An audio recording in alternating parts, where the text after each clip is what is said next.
Alright guys, welcome back. Alright, so today we're going to be working on the Mustang, swapping parts out. So we finally got all the other parts in. So you got the rear main seal here. I also ordered some new bolts because the ones on the transmission, there was a few that were missing for some reason. I also got these style bolts that are the like the inner Allen key type set, because these that were installed, they're like right up against the bell housing, were real pain to get off. So these will be better and work a lot better, and they're still what's the rating on these? 8.8 yellow zinc, so they'll be pretty much an exact replacement, and they'll be a better option to use than just the regular hex head bolt that was on there.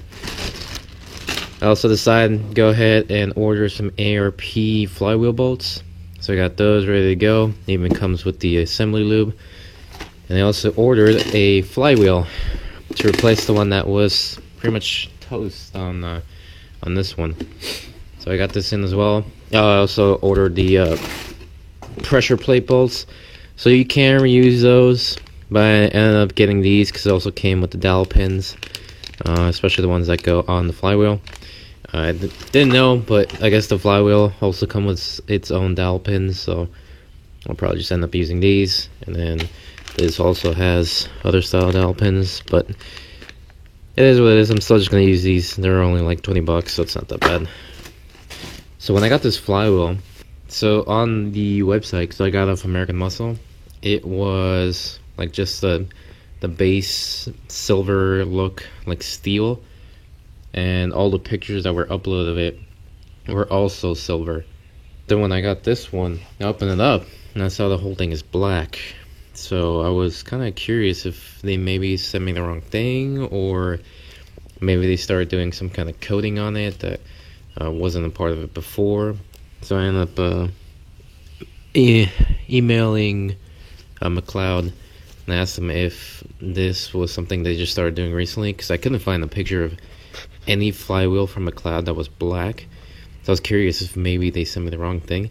It looks exactly like the flywheel, and like every little bit of it looks exactly like it, but it was black. So I want to make sure maybe it wasn't a fake somehow.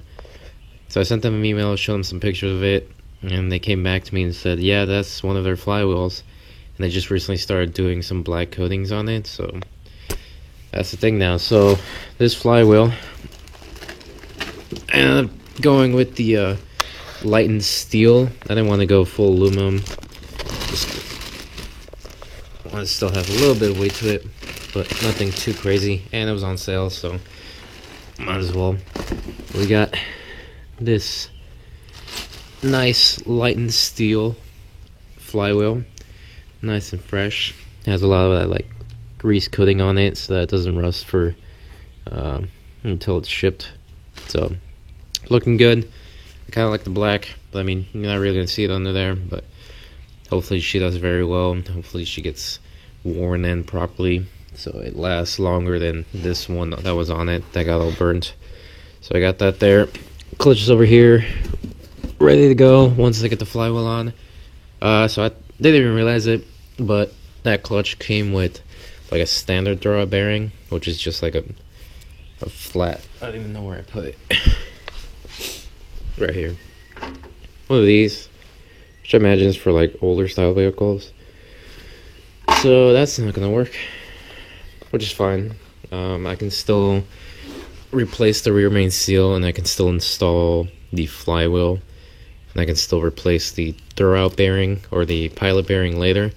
Because I just kind of want to get on to getting all this stuff on.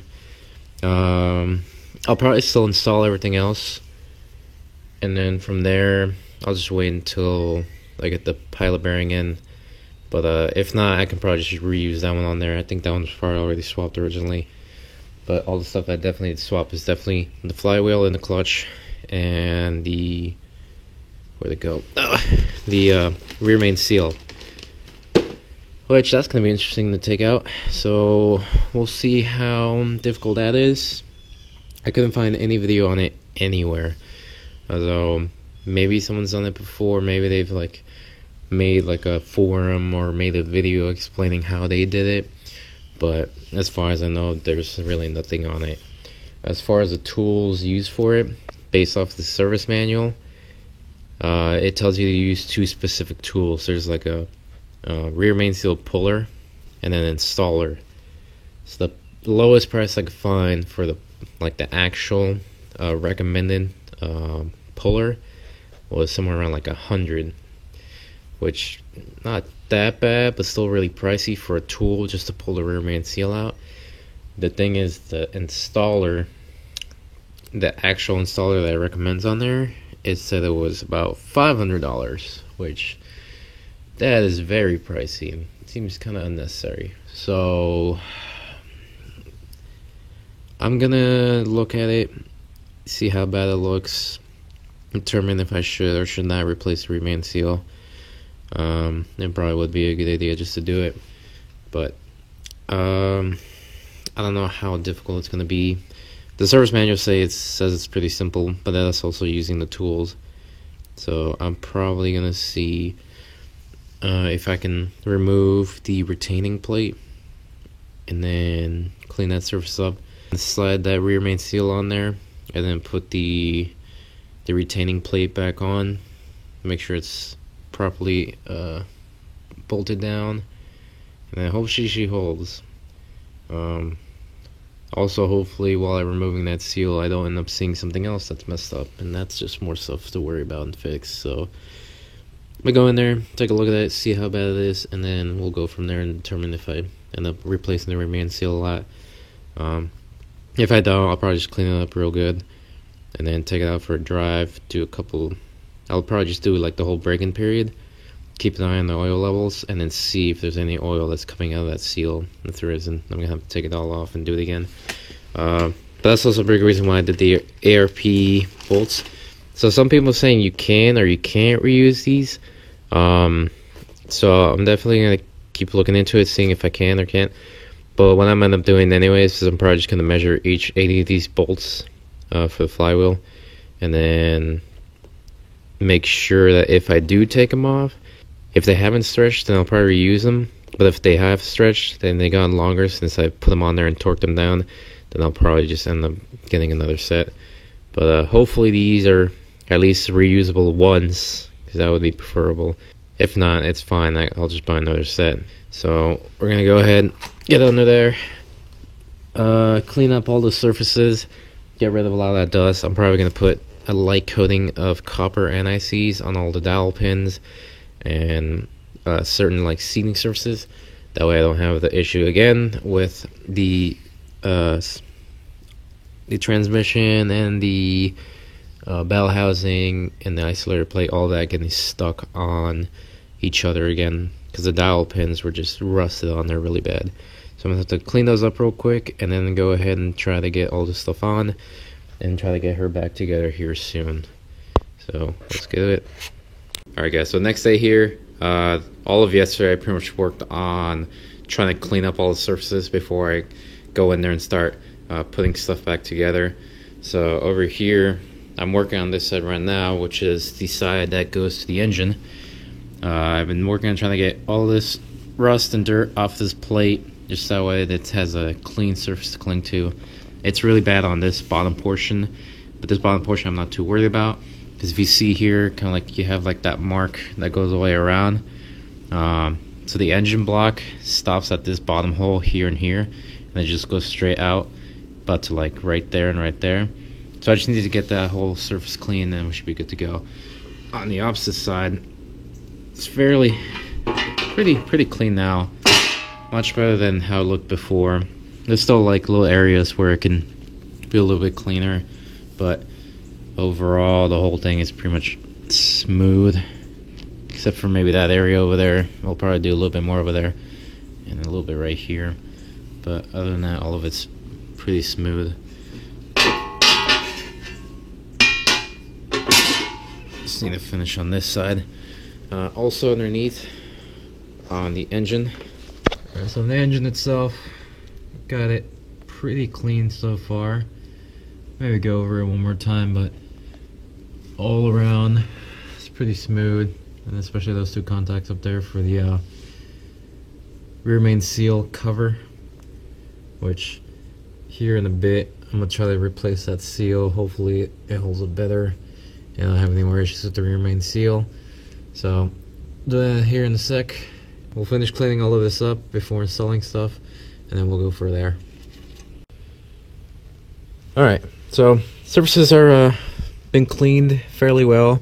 I was able to get that dowel pin off of the bell housing, and I kind of pushed it in a little bit, hammered it in. Hopefully it's straight. We'll find out later, I guess, when we try to get that bell housing on, see if it is straight, if it goes on right. So now we're ready to start replacing the parts. So I'm gonna get in there here and take out the rear main seal. To do that, at least to get this off, because we don't have the tools that it states in the service manual to use. So what I'm gonna end up doing is I'm gonna remove this cover plate for the rear main seal, the retaining plate. To do that, from here, I've already unplugged the plug for this crank position sensor, and next thing you have to loosen this bolt, pull this crank position sensor out, and then you're also going to remove this reluctor ring. And once you get all that out, unbolt the 6 bolts for this retaining plate, pull that off, and then hopefully from there it's really simple to get the rear main seal off. That way I can replace the rear main seal, put the cover back on, put all this back on, get the flywheel on, bolt that down, tighten it down, and then go ahead and start replacing everything else so we can hopefully get her back on the road. So as far as I know, there isn't any videos online doing this, at least on the Coyote motor. We're not using the tools that the service manual tells us to use, so we're kind of just gonna go ahead and send it. Hopefully it works out. If not, it's gonna really suck. So let's just go ahead and do it and replace the rear main seal. Hopefully it fixes the issue and we don't have any more oil leaks coming out of here. So I'm gonna go ahead, put the camera down. So this reluctor ring only has these bolts holding it, and then that's a simple bolt up here to pull this out. It's actually pretty simple. So I'm gonna go ahead and do that off camera, and then we're gonna come back and see where I am after that. Alright, so after much struggling, finally got the retainer plate off the gasket. So what I ended up having to do is I was using a screwdriver, but I was flexing too much. So I ended up having to use this big old pry bar to get it off. I started at the top, so I used this angled portion here, and I put it right in that top portion, and I braced it against kind of like a little support or a little groove on the block, and then just pry it up little by little, kind of just like start to separate the gasket. Then from there I went to this side and did the same thing. Just fed it under there. Wait, was that the right spot? Somewhere over here somewhere. And same thing, lift up a little bit by there. And on this side there's a little groove on the inside of that, so I put that there like so, and then I pried this one at an angle to lift it up like that. Then I had enough room for me to just reach in there and pull it off by hand. So this seal looks fine, but it was actually installed completely wrong. It wasn't even on all the way. You can kind of see there's some grooves in there, which I'm a little worried about, but the seal I'm going to put on is going to be on before that. So you're supposed to install them, well, I guess the actual way to install them is you're supposed to use an install tool, and you're supposed to go in all the way. But what most people do with these is you install them, you can install them backwards, or I guess from the inside. You install them like so, and this side's supposed to be flush with that, which it was not. So that's probably why it was leaking, because it wasn't installed on all the way. So the service manual says to lubricate the seal before putting it on. So you're going to lubricate here on the lips. Oops, here on the lips, and the bore, which I would imagine is this. So lubricate this and install it like so. And I just felt a groove right there. Might try to smooth that out. Might have gotten it, maybe. Aluminum's kind of easy to mess with, so you gotta be careful with this because this whole thing is aluminum. You don't want to mess it up. Alright, so I'm gonna go ahead and try that. I'm probably gonna use this as that flat surface, kind of like evenly hit it downward. So let me go grab some oil and we'll be right back. Alright, so I got my Motorcraft 5W20 here. Got a little bit of oil in this cap, so I'm gonna use that oil to lubricate the spore. I'm gonna lubricate the lips of the seal later once I'm gonna go install it. But for right now, I'm just gonna lubricate that so I can get the seal on. Alright, so that didn't go as how I thought it would. So attempting to hit it from the rear was destroying the edge lip, like the outer lip on the bore. And this seal might be fucked now because of that, but won't know till we put it back in and drive it. But what I ended up doing is I just installed it from the back, how this one was. And I use this little punch to kind of like incrementally on different sides, low by low, making sure I'm not going crooked, hitting it inward until on the back it's about as flush as I can get it without going past. So looking at it, I don't see any points where it's past. I think it's barely just at the edge of that. So that should be good. So we're just gonna go ahead and throw that back in, and we'll see how it holds oil. Hopefully it holds oil, and we don't have to worry about that anymore.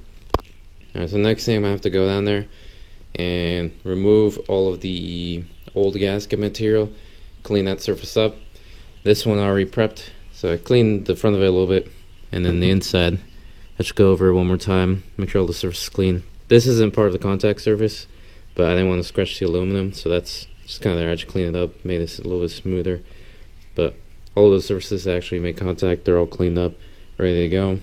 I just got it cleaned on the engine side, and this bad boy should be ready to put back in, and then start throwing everything else back together. So I'm going to go ahead, clean those surfaces, and then we'll go from there. Alright, so the surface is clean, ready to go. Got the plate over there. I should grab that. Oil. Lubricate the lips. Pull this out of the way.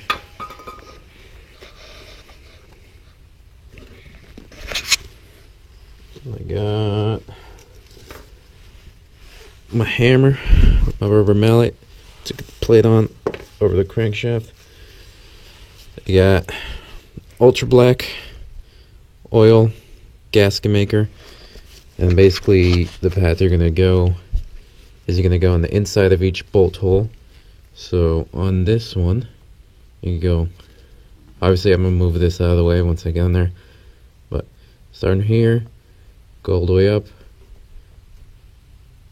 down through there, come around this way, down through there, around, and on the left of this to here. And then I'm gonna remove this rag right here. I'm gonna put a thin bead of gasket maker on the bottom, and then that way it has something to sit on between those two. And then I'll put the bolts on, and then hopefully it all goes on smoothly. So I'm not gonna show myself doing that, because once you start applying this, you have 4 minutes to set the plate on there. So I'm gonna try to spend that not recording, making sure I get everything in there properly. I missed a few little tidbits of old gasket here. Get all that off before I put the cover back on. So yeah, I'm gonna go ahead and do that, and we'll come back and see how it comes out. Alright, so I got it on there. The seal was a little tricky to try to get on because it was kind of like expanding out. So I had to kind of get one side on and then use flathead screwdriver to kind of like lightly push down on the seal so that I can feed it over the crankshaft, and then slid it on, And then I just took the rubber mallet and then evenly kind of like hammered down on each side until it was laying flat. And now I just hand tighten all of these. And I'm gonna wait an hour for the gasket sealer to kind of like set a little bit more. And then I'm gonna come back and torque these down and also install the bottom ones. So in that meantime, I need to go find a torque wrench that reads as low as 89 inch-pounds, which I think the lowest I have for torque wrenches is 120. So I'm gonna go to the parts store, get a torque wrench that reads 89 inch-pounds, and then in the meantime this can set, and then I can start throwing out everything else back on. So I'll come back and then we can finish this off. Alright, so it's been almost about an hour, but over here real quick what I was doing is I put the dowel pins inside this flywheel, so those are ready to go. And then I had marked this off which way was which. I took it off. So referencing this and using this kind of like as a close mock-up. So the way this is set up right now, so this is pointing down. There's a dowel pin down here to the left, or down to the right, one here to the left and one up to the right. So over here, same idea, dowel pin down to the bottom right, left and up. The bolts, where the bolts go for the pressure plate, are about exactly where it should be. So this should go on exactly how this one came off. That's also assuming that the teeth are the same, but hopefully this prevents any kind of issue with the timing, hopefully. But we'll see. So I'm gonna go ahead and tighten down the bolts for the retainer plate for the rear main seal, and then we're gonna go ahead and start throwing all this on. Alright, so in here for this plate, the torque sequence is gonna be, this is 1, 2, 3, 4, 5, and 6. These are going to be tightened down to 89 inch-pounds, which you got this torque wrench right here set to 89 inch-pounds. I'm going to go around 3 times just to make sure all of these are 89 inch-pounds. And then after that, you go around again, same sequence, and turn it an additional 45 degrees. So I'm going to go ahead and do that. We're going to move on from there. Alright, so tying them all down, they're all good to go. And I also tightened down the bolts for the oil pan. Those are also going to be torqued the same spec, an additional 45 degrees. I put the crankshaft position sensor back in. I haven't plugged it back in though, but I also threw in the reluctor back on there, just so I can hold it on there the way it's supposed to go. Alright, so next thing is going to be to install the flywheel. We still got to put the separator plate on first. So what I'm going to do for these this time around, I'm going to put some copper NICs on these dowel pins, so that way we don't run into issues where it gets stuck on there again. And so that way if we have to take it off, it should be easier than it was last time. So I go ahead, grab some copper NICs, put a light coat on each one of those, then I'll put the separator plate on there, and then we're going to go ahead and start bolting everything back on, the flywheel, all of that. So we can go from there. Alright, so that's all good to go. I put a very, very light coating of copper NICs on the dowel pins.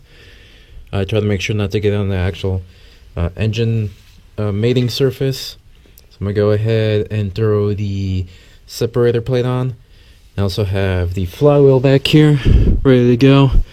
So I'm going to go ahead and do that, and I'm going to start putting on the bolts in. I'm probably going to use 2 of the original bolts, just to hold the flywheel up, and then start using the ARP head bolts after I put the thread locker and some lubricant on it, and then start putting them all on, tying them down.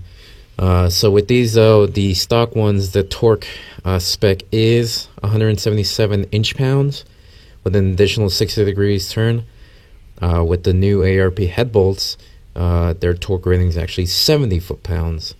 So I'm going to go around, get them hand tight so that way everything's nice and flat and even. And I'll probably go maybe like a quarter to half turn on each bolt at a time. Just kind of like start bolting it down evenly. And then we're going to go around crisscross pattern, starting to say from here, then to here, there. And you get the gist of it until they're all torqued down to 70 foot-pounds. So I'm going to go ahead and put the camera down. I'm gonna get the separator plate on and the flywheel, and then start getting all those bolts ready to go.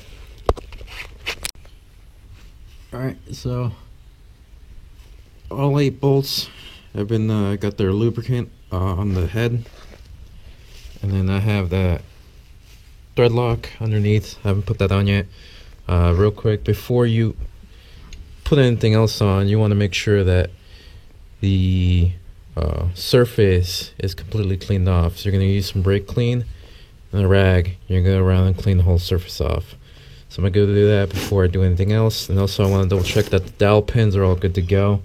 So I'm actually going to go grab the pressure plate and test fit it and make sure that's all good to go. Because if I need to modify the dowel pins in any way, I don't want to bolt this down and have to take it off again. So I'm going to check to see if the pressure plate goes on all the way properly, and then we're going to go from there. Alright, that took a little while, just because the flywheel wasn't completely all the way on, like completely like pushed on to, I guess, where it's supposed to seat. So I tightened down bolt by bolt in like a cross pattern incrementally until I got to the point where it was actually starting to torque down. So once I got to that point, I have this double closed socket wrench, and I put one of the pressure plate bolts back in there. And right now I kind of loosened it, but I put it back there just so I can kind of show you guys what I did. So I tightened this down pretty far down, and I used that bolt where it kind of that brace goes, and that helped keep this flywheel from rotating, so I can tighten down these bolts in a star pattern, all 8 of them, to 70 foot-pounds. So this should be good to go now.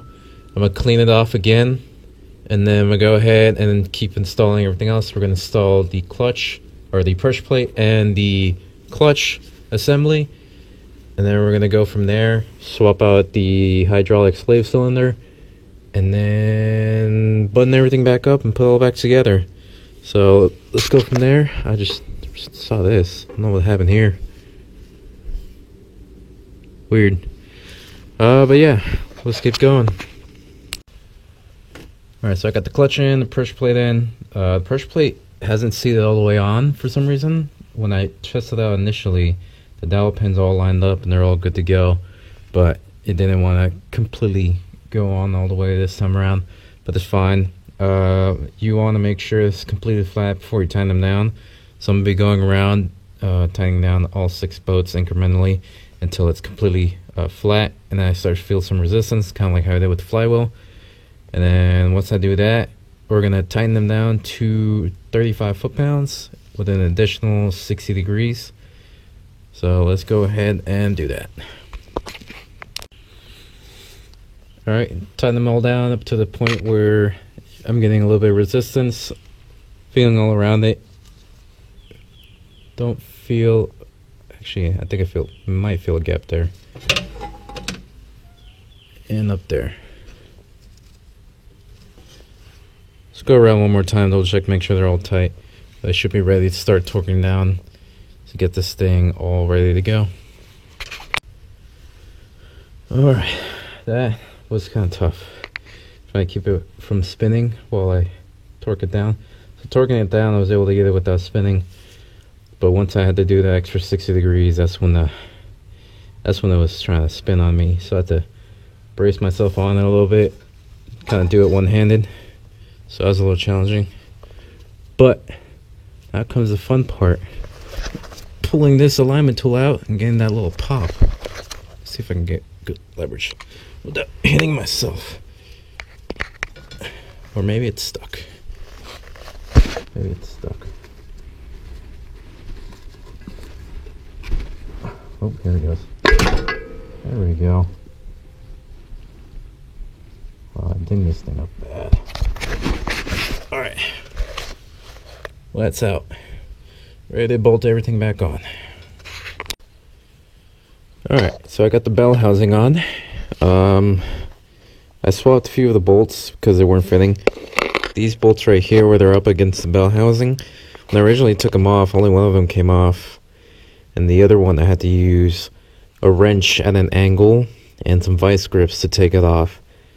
and that was kind of shitty. But I was able to get them off. Instead, this time I used different ones. I had bought ones that have like the Allen key head on it. Those were apparently the wrong size.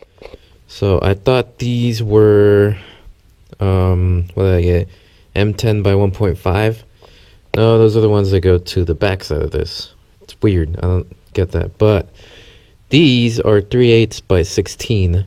And then the length, I think these are 1 1/4, which are a little bit longer than what came off of it, but the thread size fits, and then the thin wall socket that I had, which was 9/16, actually fit on these, so I was able to tighten them down all the way. The top one, on the top left here, actually, the threads actually ended up stripping out, which really sucks, but ended up looking at these bolts are actually way too short.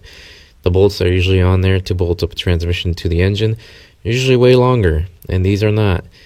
The bolt I ended up getting on there was 1 3/4 inches long, and that just barely was enough to come out to the other side. So fortunately with this, the threads I stripped, one, you can fix it. It's gonna be probably really difficult. You're gonna have to fill it and then tap it again, but it is possible to fix.